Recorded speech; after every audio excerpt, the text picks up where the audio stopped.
Saat Xiao Yan bergegas ke gunung belakang di alam bintang, lubang hitam-hitam berukuran 100 kaki perlahan muncul di platform batu di atas gunung. Kekuatan spasial yang liar dan kejam meletus dari dalam dan dengan cepat menyebar terpisah. Guru, apakah Anda berhasil? Tubuh Xiao Yan bergerak, dan dia muncul tidak jauh dari lubang cacing. Dia mempelajari sosok tua itu dan dengan senang hati bertanya. Aye, Yao Lao tersenyum dan mengangguk. Dia segera berbalik, menatap Xiao Yan, dan bertanya, apakah kamu pernah bertemu gadis kecil itu? Xiao Yan secara alami mengerti bahwa Yao Lao mengacu pada Yukuan dengan gadis kecil itu. Dia tersenyum pahit dan mengangguk. Dia berkata, saya telah bertemu dengannya.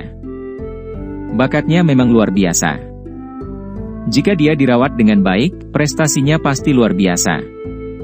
Sudahkah kamu menerimanya sebagai murid? Yao Lao tertawa pelan. Matanya biasanya sangat pilih-pilih. Sangat sedikit orang yang bisa menarik perhatiannya. Pilih-pilih ini cukup untuk menunjukkan betapa hebatnya bakat Yukuan. Xiao Yan mengangguk sekali lagi. Dia dengan kasar menjelaskan masalah itu sebelumnya. Ketika Yao Lao mendengar bahwa Yukuan hanya bersedia menjadi murid dalam nama, dia tanpa sadar tertawa terbahak-bahak. Segera, dia menggelengkan kepalanya dan tertawa, tidak apa-apa jika itu hanya nama. Bagaimanapun, Anda tidak perlu khawatir tentang masalah ini. Iya. Kapan saya akan berangkat? Xiao Yan mengangguk dan dengan cepat bertanya. Saya khawatir kami harus menunggu beberapa hari lagi. Lubang cacing telah berhasil dibangun, tetapi masih belum stabil. Selain itu, saya pikir kita harus mencari beberapa pembantu selama beberapa hari ke depan. Pasti akan ada banyak ahli dari Hall of Souls di sisi sekte singa yang mendalam. Makanya, kita harus siap sepenuhnya. Yao Lao menjelaskan. Pembantu lain? Xiao Yan mengerutkan kening. Mereka yang bisa terlibat pasti ahli yang telah mencapai kelas Douzun. Namun, tidaklah buruk bahwa pavilion bintang jatuh dapat mengalahkan selusin penatua tamu, tetapi di mana mereka dapat menemukan orang lain. Haha, apakah kamu sudah melupakan kemampuan mengumpulkan seorang alkemis? Aku sudah mendapatkan orang untuk menyebarkan berita bahwa kita mengundang para ahli dari seluruh penjuru. Namun, syaratnya adalah seseorang harus mencapai kelas Douzun. Hadiahnya masing-masing adalah 3 pil obat tingkat 8. Jumlah warna petir yang dimiliki oleh pil obat tingkat 8 akan ditentukan oleh kekuatan masing-masing dan kontribusinya. Yao Lao dengan licik tersenyum dan menjelaskan. Saya yakin banyak orang akan datang. Pada saat itu, Anda akan memimpin mereka ke wilayah barat laut benua, dan kemudian menyerang sekte singa yang mendalam untuk segera mengakhiri perang. Xiao Yan mengangguk dan tanpa daya bertanya, bukankah ini terlalu murah hati? 3 pil obat tingkat 8 masing-masing? Ini akan menjadi jumlah yang cukup besar jika 20-30 orang datang. Tenang, seharusnya tidak ada masalah selama itu adalah pil obat di bawah tingkat 9, Yao Lao tersenyum dengan sikap tidak peduli. Dengan kemampuannya saat ini, peluangnya untuk berhasil memperbaiki pil obat tingkat 8 cukup tinggi. Oleh karena itu, ini mungkin sedikit merepotkan, tetapi dia masih bisa membayar pil obat ini. Xiao Yan hanya bisa menganggukkan kepalanya saat mendengar ini. Jika dia menuju ke wilayah barat laut benua sendirian, dia akan berakhir sangat lelah bahkan jika dia memiliki kemampuan untuk membalikkan keadaan. Jika ada sekelompok besar pembantu, niscaya keadaan akan jauh lebih santai. Kalau begitu, kita akan menunggu beberapa hari lagi. Dengan lubang cacing yang sepenuhnya dibangun, alam bintang tiba-tiba menjadi hidup selama beberapa hari berikutnya. Hanya ada satu alasan untuk keaktifan itu. Itu karena undangan yang dikeluarkan Yao Lao. Saat itu, Yao Lao memiliki kemampuan hebat dalam mengumpulkan orang. Sekarang dia sudah maju ke kelas Ban Sheng, kemampuan memanggilnya telah diperkuat. Oleh karena itu, seluruh dataran tengah berubah menjadi keributan setelah undangan dikeluarkan. 3 pil obat tingkat 8 memiliki daya pikat yang kuat bahkan untuk seorang elit Douzun. Segalanya masih baik-baik saja bagi para ahli yang berasal dari sekte tertentu. Mereka tidak berani secara acak menerima undangan apapun karena kemungkinan implikasinya, tetapi dataran tengah dipenuhi oleh para ahli tersembunyi. Secara alami, itu tidak kekurangan orang yang berlatih sendiri dan memiliki kekuatan yang sangat hebat. Karena tidak terkekang, mereka tampak memiliki kebebasan yang lebih besar. Makanya, mereka tidak sungkan setelah menerima undangan seperti itu. Mereka bergegas ke pavilion bintang jatuh. Xiao Yan sangat terpana dengan undangan Yao Lao. Saat itulah dia benar-benar merasa takut dengan kemampuan Yao Lao untuk mengumpulkan orang. Namun, dia agak meremehkan dirinya sendiri. Dia saat ini bukanlah orang yang tidak dikenal di dataran tengah. Dia adalah guru alkemis tingkat 8. Jika identitas ini ditampilkan, orang-orang secara alami akan bersikap sopan kepadanya, tetapi sejak Xiao Yan tiba di dataran tengah, faksi yang dia hubungi sangat luar biasa. Oleh karena itu, dia tidak dapat merasakan beberapa manfaat yang diberikan oleh status guru ini kepadanya. Pavilion bintang jatuh ramai selama 3 hari penuh karena undangan itu. Yao Lao secara pribadi memilih orang-orang selama 3 hari ini. Dia telah memilih 20 ahli dari antara mereka yang datang karena undangan tersebut. Kekuatan 20 orang ini semuanya setidaknya 3 bintang Dousuns. 3 dari mereka bahkan telah mencapai bintang ke-8 dari level Dousun. Mereka sedikit lebih lemah dari Xiao Yan. Lusinan sosok berdiri di udara di gunung belakang alam bintang 3 hari kemudian. Gelombang demi gelombang aura yang luas dan kuat menyebar dan berdesir di sekitar. Daerah ini sepertinya bergetar karena tekanan menakutkan yang terkonsentrasi di sini. Semuanya, saya rasa kalian semua sudah mengetahui tujuan dari perjalanan ini. Begitu kita tiba di wilayah barat laut benua, saya berharap semua orang akan mendengarkan perintah saya. Xiao Yan berdiri di depan banyak sosok dan berbicara dengan senyum tipis. Kepala Pavilion Junior, yakinlah. Faksi belaka dari tempat barbar bukanlah apa-apa. 20 ahli yang diundang tersenyum dan mengangguk ketika dihadapkan dengan kata-kata Xiao Yan. Meskipun Xiao Yan lebih muda dari mereka, auranya yang kuat membuat mereka sadar bahwa pemuda ini lebih kuat dari mereka semua. Karenanya, mereka tidak menolak diperintahkan olehnya. Terlebih lagi, mereka semua dengan jelas menyadari identitas pemuda ini. Kepala Pavilion Junior tidak perlu khawatir. Kami telah diundang oleh Kepala Pavilion Yao. Secara alami, kita tidak akan mengubah pikiran kita di tengah jalan. Lagi pula, kita baru mendapatkan setengah dari hadiah kita. Seorang tetua berwajah merah yang memimpin kelompok tertawa dengan kekuatan besar. Kalau begitu, aku akan merepotkan Tuan Hu. Xiao Yan menangkupkan tangannya ke sesepuh berwajah merah itu. Orang ini adalah yang terkuat di antara 20 orang yang telah diundang kali ini. Kekuatannya telah mencapai bintang 8 Dousun. Selain itu, perlu disebutkan bahwa dia dan 2 ahli lainnya yang mencapai bintang ke-8 adalah kembar 3. Mereka bertiga sudah mulai berlatih saat mereka lahir. Tak satu pun dari mereka telah menikah dan memiliki anak bahkan sampai sekarang.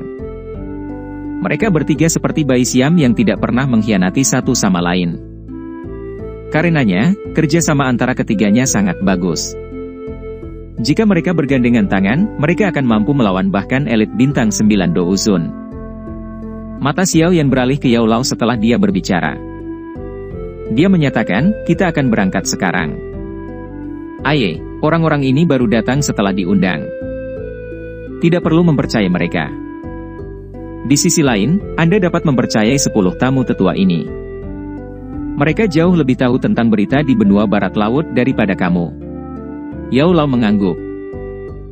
Dia menunjuk ke 10 tetua dalam jubah pavilion bintang jatuh di sekitarnya saat dia berbicara dengan lembut. Xiao Yan diam-diam menghela nafas dalam hatinya saat melihat 10 tetua tamu ini. Yao Lao mengizinkannya membawa setengah dari kekuatan pavilion bintang jatuh bersamanya. Namun, semuanya akan baik-baik saja karena Yao Lao, yang telah mencapai kelas Ban Sheng, secara pribadi berjaga. Selain tetua tamu pavilion bintang jatuh ini, sisi Xiao Yan akan memiliki lebih dari 30 orang dalam perjalanan ini. Apalagi, mereka semua elit Dousuns. Xiao Yan merasa sedikit tidak biasa saat memikirkan ini. Barisan seperti itu adalah keberadaan yang cukup kuat bahkan di dataran tengah. Ini sepertinya tidak akan sulit bahkan untuk melenyapkan faksi dataran tengah yang besar seperti lembah sungai es. Dalam menghadapi barisan seperti itu, kemungkinan sekte singa yang mendalam akan mengalami kesulitan untuk berada di atas angin bahkan dengan dukungan dari Hall of Souls. Kali ini, kelompok Xiao Yan benar-benar membayar banyak modal. Yao Lao menyeringai setelah melihat semua orang sudah siap. Dia perlahan melangkah maju dan dengan lembut melambaikan lengan bajunya. Lubang cacing di puncak gunung tiba-tiba mulai berfluktuasi setelah Yao Lao melambaikan lengan bajunya. Fluktuasi spasial yang liar dan kejam menyebar darinya saat suara seperti guntur dipancarkan dari lubang cacing. Suara ini terus bergema di langit sekitarnya. Ketika riak spasial dipancarkan, lubang cacing mulai berputar perlahan. Gelombang demi gelombang gaya isap samar menyebar darinya. Xiao Yan, ini gulungan lubang cacing. Itu belum diperbaiki di sisi lain. Setelah Anda tiba, yang perlu Anda lakukan hanyalah menemukan tempat yang aman dan membukanya. Setelah itu, akan memungkinkan untuk membentuk terowongan yang akan tetap berada di tempat itu selamanya. Yao Lao menjentikkan jarinya. Sebuah gulungan hitam terbang menuju Xiao Yan. Itu ditutupi dengan kekuatan spasial yang menakutkan. Xiao Yan dengan hati-hati menerima gulungan itu dan meletakkannya di cincin penyimpanannya. Setelah itu, dia berbalik ke lubang cacing dan menghirup udara dalam-dalam sebelum tiba-tiba melambaikan tangannya. Ayo pergi. Xiao Yan adalah orang pertama yang bergerak setelah suaranya terdengar. Dia berubah menjadi sosok hitam yang terbang ke lubang cacing hitam gelap. Kekaisaran Jiama, kakak pertama, kakak kedua, Cailin, aku pulang kampung. Xiao Yan meringkuk tangannya saat tubuhnya memasuki lubang cacing sebelum perlahan mengencangkannya. Badai pasir bertiup di atas dataran merah dan tebing yang tak berujung. Matahari merah tua tergantung rendah di langit yang jauh, dan cahaya merah samar menambahkan lapisan benang merah pucat di atas tanah, yang samar-samar memiliki warna darah menyebar di atasnya. Mendesis. Hanya sedikit orang yang hadir di dataran merah dan tebing. Hanya angin liar yang terus bersiul dan bertiup. Pada saat tertentu, riak spasial yang intens tiba-tiba terwujud dan lubang hitam spasial seluas 100 kaki perlahan muncul. Gelombang-gelombang naik saat lubang hitam spasial muncul. Segera, banyak sosok melangkah ke udara sebelum perlahan pergi. Mereka akhirnya mendarat di tanah. Ada sekitar 30 orang dalam grup ini, dan semuanya tampak tidak mencolok. Namun, jika seseorang dengan indera yang benar-benar tajam mendekat, orang itu akan terkejut saat mendeteksi tekanan samar tapi menakutkan yang menyebar dari mereka. Apakah ini bagian barat laut benua? Seorang tetua dengan cahaya merah di wajahnya menyapu matanya karena terkejut ketika dia mendarat di tanah. Setelah itu, dia menoleh ke seorang pria berpakaian hitam di tengah kerumunan. Dari wajah familiar pria berpakaian hitam itu, kelompok ini jelas merupakan kelompok Xiao Yan, yang bergegas dari pavilion bintang jatuh ke wilayah barat laut benua. Xiao Yan menggelengkan kepalanya sedikit saat dia mendengar anak tertua dari Hu bersaudara. Bagian barat laut benua itu sangat luas. Wilayah yang dia tahu terbatas pada Kekaisaran Jiama dan beberapa kerajaan di sekitarnya. Dia secara alami tidak tahu di mana tempat ini. Kepala Pavilion Junior, tempat ini seharusnya menjadi bagian utara dari wilayah barat laut. Lubang cacing yang dibangun oleh kepala pavilion tidak memiliki tanda spasial yang tepat, jadi itu hanya dapat secara kasar mengirim kita ke barat laut. Seorang lelaki tua berambut putih di samping Xiao Yan melihat sekeliling sebelum akhirnya mengeluarkan peta darinya. Cincin penyimpanan. Dia membukanya, memperlihatkan peta yang mencatat benua barat laut secara rinci. Saat ini, setengah dari area di peta ditempati oleh kepala singa yang ganas. Setengah lainnya ditandai dengan karakter Yan. Ini mungkin wilayah saat ini dari sekte singa yang mendalam dan aliansian. Berdasarkan intelijen yang kami peroleh, bagian utara wilayah barat laut ini telah menjadi wilayah sekte singa yang mendalam. Dengan kata lain, kita telah dipindahkan ke wilayah sekte singa yang mendalam. Namun, itu tidak masalah. Tidak banyak ahli dari sekte singa yang mendalam di bagian utara. Kekuatan utama mereka saat ini harus dikumpulkan di perbatasan aliansian. Penatua berpakaian putih menyuarakan pikirannya. Selama kita menuju barat daya melalui beberapa lintasan, kita harus dapat mencapai wilayah aliansian. Xiao Yan mengangguk saat dia melihat peta. Kelompok mereka memiliki total 30 elit Douzuns. Dengan barisan ini, mereka bisa berjalan tanpa lawan selama mereka tidak bertemu dengan pasukan elit dari sekte singa yang mendalam atau Hall of Souls. Oleh karena itu, tidak akan sulit untuk mencapai wilayah Aliansian. Kalau begitu, ayo kita bergerak. Kami dapat mengumpulkan beberapa informasi tentang berita terkini di sepanjang jalan, mencoba yang terbaik untuk menekan aura Anda. Dengarkan perintah saya dan jangan berkeliaran sembarangan. Xiao Yan menoleh dan melihat ke barat daya yang jauh. Setelah itu, dia melambaikan tangannya, dan jari kakinya menekan ke tanah. Tubuhnya berubah menjadi seberkas cahaya yang bergegas pergi. Suara deras angin bisa terdengar saat banyak sosok mengikuti di belakangnya. Kelompok Xiao Yan bergegas langsung ke Aliansian di barat daya. Mereka terbang di atas wilayah yang dikendalikan oleh sekte singa yang mendalam. Oleh karena itu, mereka secara alami bertemu dengan beberapa tentara dan ahli dari sekte singa yang mendalam yang telah ditempatkan di sepanjang jalan. Namun, yang disebut ahli ini berada di Douzong yang paling biasa. Mereka tidak menimbulkan ancaman sedikit pun bagi kelompok Xiao Yan. Oleh karena itu, mereka tidak menghadapi penghalang apapun di sepanjang jalan, dan mereka juga berhasil menanyakan tentang kejadian terkini di wilayah barat laut dari beberapa ahli yang ditangkap dari sekte singa yang mendalam. Hati Xiao Yan tenggelam ketika dia mengetahui informasi ini karena situasinya memburuk jauh lebih cepat dari yang dia perkirakan. Wilayah yang Aliansian telah bekerja keras selama bertahun-tahun untuk mendapatkannya telah menyusut sepertiga. Terlebih lagi, tingkat penyusutan ini meningkat dengan kecepatan yang mengejutkan. Dari sini, orang bisa tahu kekuatan kuat apa yang digunakan Hall of Souls untuk misi ini. Dari informasi ini, Xiao Yan menjadi sadar bahwa sebagian besar ahli di Aliansian saat ini berkumpul di Benteng Kuning Misterius di Arus Langit Kuning yang misterius. Tempat itu adalah lokasi terpenting bagi Aliansian selain kamp utama mereka di Kekaisaran Jiama. Jika benteng ini jatuh, pertahanan mereka dalam radius 1000 km akan runtuh, memaksa Aliansian kembali ke Kekaisaran Jiama. Tidak diragukan lagi itu akan menyebabkan perkembangan pahit Aliansian sia-sia.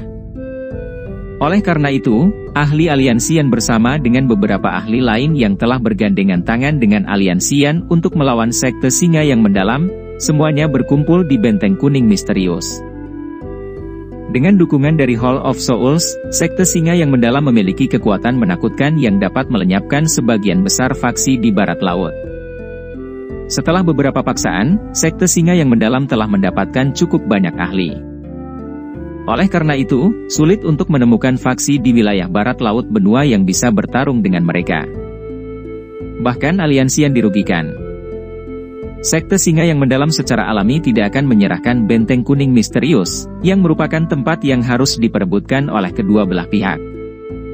Berdasarkan apa yang dikatakan oleh seorang ahli, yang telah bergabung dengan sekte singa yang mendalam, sekte singa yang mendalam saat ini juga telah mengirim pasukan elit sejati mereka ke Arus Langit Kuning yang misterius. Dari kelihatannya, mereka jelas berniat untuk dengan paksa mengambil Benteng Kuning Misterius untuk mendominasi seluruh wilayah barat laut benua ini. Kabar buruk ini membuat Xiao Yan tidak punya pilihan selain mempercepat kecepatannya. Dia harus tiba di Benteng Kuning Misterius sebelum sekte singa yang mendalam mulai dengan paksa menempatinya. Jika tidak, kerugian yang akan diderita Aliansian akan terlalu besar. Aliran langit kuning yang misterius terletak di antara dua pegunungan. Karena medannya yang alami, itu menjadi benteng alami yang mudah dipertahankan dan sulit diserang. Langit di atas aliran langit bertiup dengan angin yang sangat dingin. Bahkan seorang ahli biasa Dou Huang tidak akan berani menyentuh angin ini. Dua pegunungan di sisi benteng tampaknya telah dibelah menjadi dua oleh kapak tajam yang besar, memberikan penampilan yang sangat halus. Selain itu, pegunungannya sangat mengesankan. Oleh karena itu, bahkan beberapa ahli Dou Huang tidak dapat terbang di atas mereka. Benteng Kuning Misterius berdiri di tempat terpenting dari Arus Langit Kuning yang misterius ini. Seseorang hanya bisa melewati tempat ini dalam radius 1000 km. Bahkan beberapa negara tetangga kecil harus melewati tempat ini untuk saling berhubungan. Didukung oleh lingkungan yang unik dan diberkati, pentingnya benteng kuning misterius secara alami adalah sesuatu yang tidak perlu dikatakan. Aliansian telah membayar mahal untuk mendapatkannya. Di luar benteng kuning misterius adalah dataran berumput tak berujung. Jika seseorang berdiri di atas benteng, dia akan dapat melihat setiap aktivitas di dalam padang rumput. Namun, dataran berumput tertutup kabut hitam saat ini. Samar-samar orang bisa mendengar beberapa suara memekakkan telinga yang dipancarkan. Aura jahat menyebar dan melonjak, menyebabkan ekspresi semua orang di dalam benteng kuning misterius menjadi ekspresi serius. Banyak bangunan berdiri di tengah benteng, dan ada bangunan besar yang sangat megah di tengahnya. Cukup banyak orang yang duduk di aula saat ini. Namun, tidak ada yang berbicara. Seluruh aula ditutupi keheningan yang serius. Duduk di kursi pemimpin di aula adalah sosok cantik berpakaian merah, yang bersandar di sandaran dengan cara yang agak malas. Wajahnya yang dingin dan mempesona samar-samar menunjukkan kelelahan. Matanya yang indah, yang dipenuhi dengan peningkatan yang tidak biasa, memancarkan tekanan dan keangkuhan seseorang dalam posisi yang kuat. Keangkuhan ini tidak pucat bahkan dengan arus waktu.